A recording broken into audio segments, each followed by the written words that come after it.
Hi everyone, I have been asked to demo how to do some of the crabs on this page. Now this is a page from Lost Ocean by Johanna Basford, and it is a page which is completely covered with lots of different crabs, and I thought we would just tackle one today. I'm just trying to get one in the middle of shot like this. Now I have got some pictures in front of me of crabs. Now having a look at them, they're actually quite plain. This one is really detailed, and crabs aren't always like having that much detail, and actually some of the ones drawn here like this one haven't got a lot of detail. Now I think Johanna's idea was that you could draw in some details if you wanted, and obviously you can. I'm not going to do that because drawing isn't my strong suit, I suppose. But I'm going to have a go at colouring this little guy in here. And as I said, I've got some pictures in front of me, and some of them are brown, some of them are orangey coloured. So I'm going to grab some of those colours and have a go. So I've got my Castle Arts here in front of me, which is what I am going to use. It doesn't really matter what brand you use. This is what I'm using, and I'm going to start with the cinnamon colour.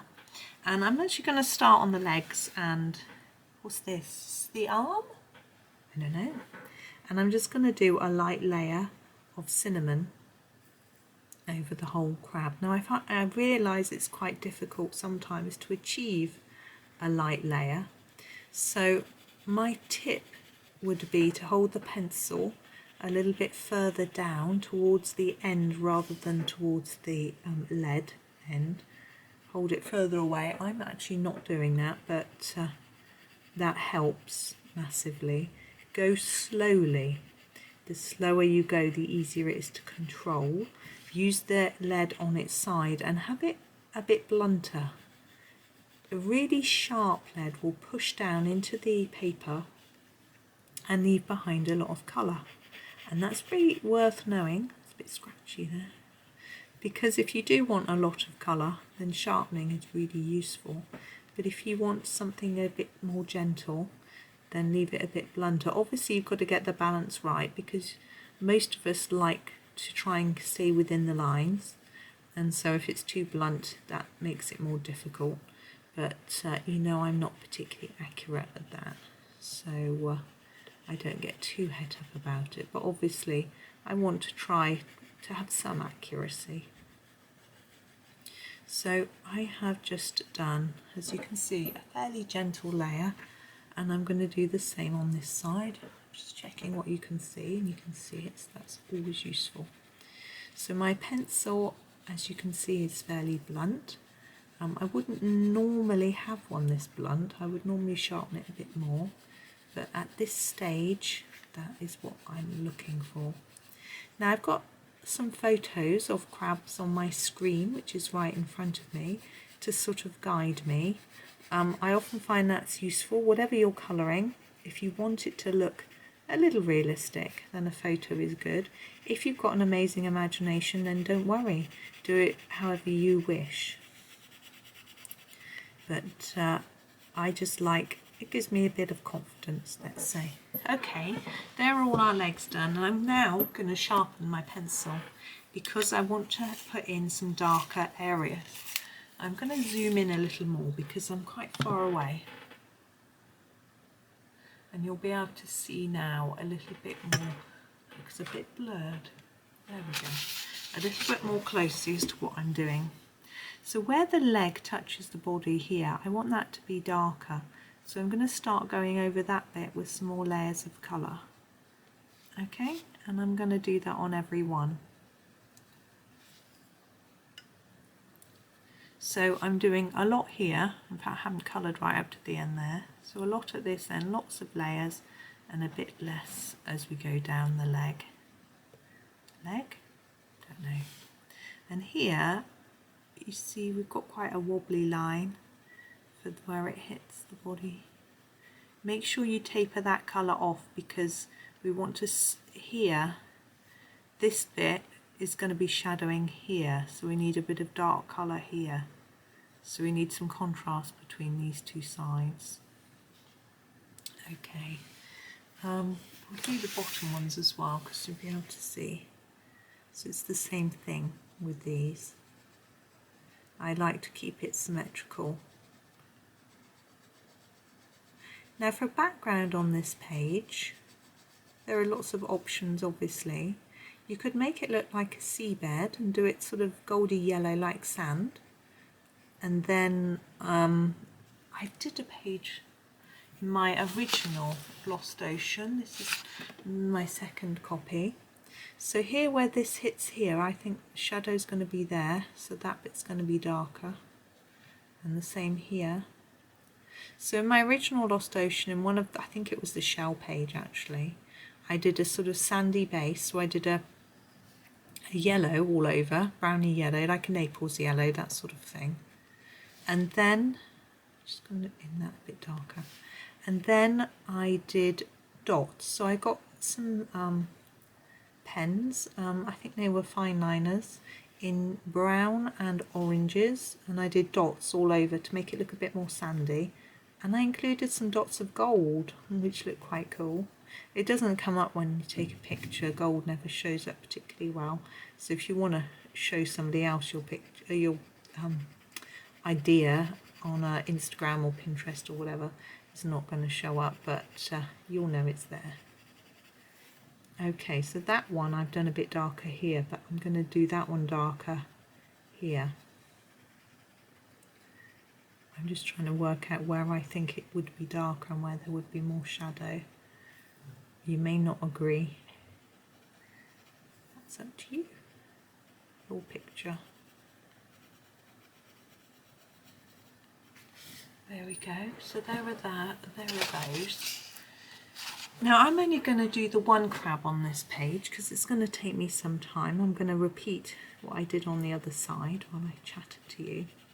But it's up to you whether you do, just going back over that, it's a bit messy, whether you do them all the same or whether you do them slightly differently to each other, or whether you do them all completely random mad colours. You know, I think pink and purples, reds and oranges, that sort of thing could be quite nice. But it depends what you want to do. So have a think about that. I find that if you're doing lots of things the same, sometimes I'm in a mood where I find that boring and I want to keep changing colour. Other times I'm in a mood where I don't want to keep changing colour and it's rather nice to just have one colour in my hand and just keep using it the whole time. So it might depend on how your mood takes you. I don't know if you get similar to me in that. I have coloured pictures, a whole page with just one colour. I think it was a black, which was quite fun. In fact, I know I did a graphite pencil, a whole page in that. It's a bit smudgy, but that was quite fun, and I had to just practice all my shading techniques because I didn't have any other colours to use. So that was quite a challenge. Now we're on, whoops, sorry, I'm just dragging right out of shot. Now we're on to the main body, and I'm actually going to do this in a slightly different colour. I think that might be fun. It might just be a bit different. Most of the crabs I'm looking at, that isn't the case, but hey. So I'm going to do this in the terracotta. Oops, I don't know if you can see that. Maybe there. So I'm going to do the same again in that I'm going to go over in a light layer. I have seen versions of this where half the page is beach. Oh, I've gone massively out of the lines there.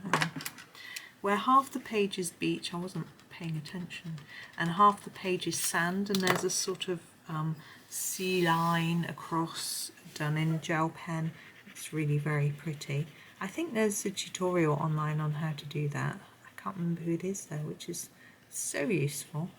So that's a really good idea. But and they might have done it for the shell page, not this page, I'm not sure. So we've done a base there now. Again, this was quite blunt. I'm going to give it a sharpen. You can see that it's very slightly more orangey than the cinnamon, which is browner. I'm going to do these with a sharp pencil. I do want them slightly darker towards the main part of the crab. I'm going to do these. I was going to do them black, but I think I won't. I'll do them like that. And I think there's supposed to be a bit of colour in there, like that. Now I've got this pattern, I'm actually going to embrace this pattern a little bit, just do a little bit of highlighting around it a bit, with doing some darker colour. I think it's a bit of fun. It's still quite small, but I'm just going over the bits that I've missed as well, or that are a little bit pale.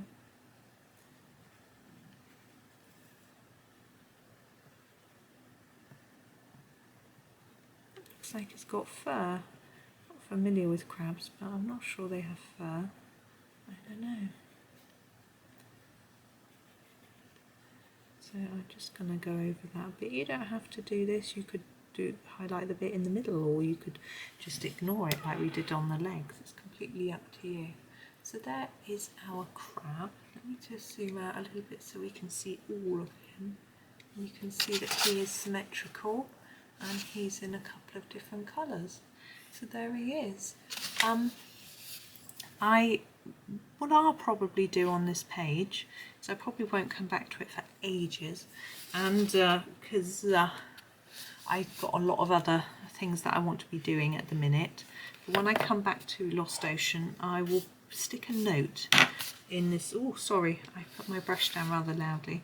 I will stick a note in this page on a little scrap of paper saying exactly what colours I use for this crab, and then if I want to do them the same, all of them the same, I'll know what I've been doing. I'll also put the brand of pencils. It doesn't always matter, you don't always have to use the same brand all of the time, but you know, it's just handy to know what you've used, and then you can make that decision when you come back to colouring it. So there's Mr. Crab. So I hope that was useful. It's quite a short video, but I don't think I need to demonstrate another one. I think that's plenty, and hopefully I've given you enough little clues for the background to, if you want to do a background, you can have a go. I mean, you could always do it blue, just like water, or as I say, the sort of yellowy sand. So thank you very much for watching, and happy colouring.